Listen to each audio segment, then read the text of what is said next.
వందనాలండి. ఈరోజు ఏప్రిల్ 19. నాకు చాలా ఇష్టమైన ఒక వ్యక్తి గురించి మీకు చెప్దామనుకుంటున్నా. బాప్తిస్మిచ్చి యోహాన్. ఆయన యొక్క నమ్రత, ఆయన యొక్క తగ్గింపు స్వభావం అందరూ నేర్చుకోవాల్సిన గొప్ప విషయం అండి. John the Baptist.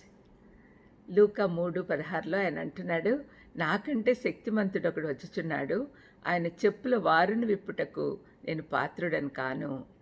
బాప్తిస్మిచ్చి యోహాను సాధారణ వ్యక్తి కాదండి. దేవుని యుద్ధ నుండి పంపబడినవాడు, పరిశుద్ధాత్మతో నింపబడినవాడు. యోహాను 1:6లో అతని గురించి రాయబడింది. అతను ఆత్మపూర్ణుడై నీతి సూర్యుని ఆగమనం ప్రకటించుటకు వేకో చుక్క వలె వచ్చాడు.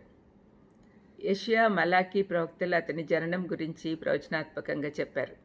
గాబ్రియల్ దూత స్వయంగా వచ్చి అతని తండ్రి అయిన జకర్యాకు తెలియజేశాడు. యెషయా 43:3 ఆలకించుడి, అడవిలో ఒకడు ప్రకటించుచున్నాడు, ఎట్లనగా అరణ్యంలో యెహోవాకు మార్గం సిద్ధపరచుడి అని చెప్పబడింది.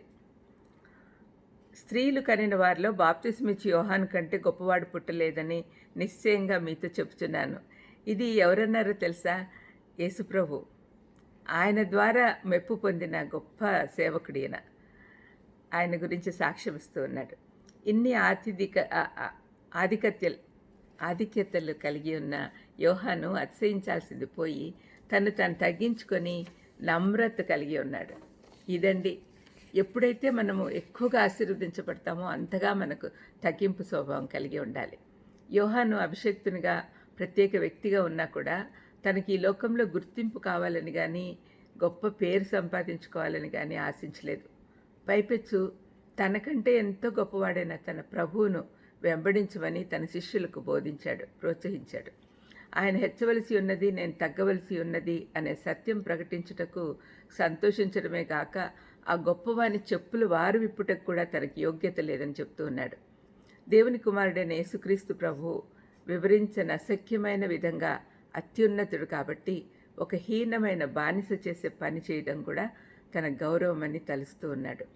తనను తాను బేరీజ్ వేసుకొని ప్రభుతో పోల్చుకుంటే తను ఏమీ కాడు అని యోహాను గుర్తించిన విధానము మనందరము మాదిరిగా తీసుకోవాలి.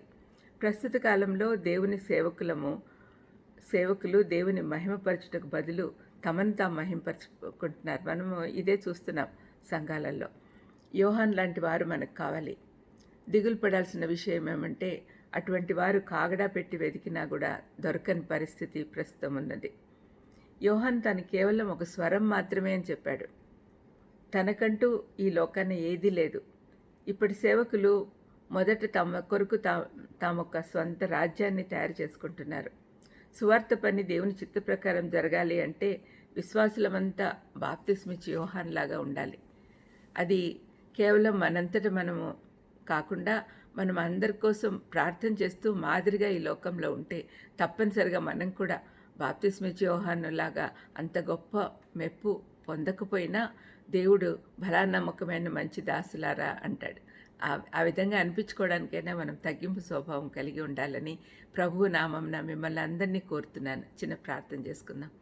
దయామేడ యేసునైనా బాప్తిస్మిచ్చిన యోహాను గురించి తండ్రి మాకు జ్ఞాపకం చేసినందుకు మీకు స్తోత్రం నాయన.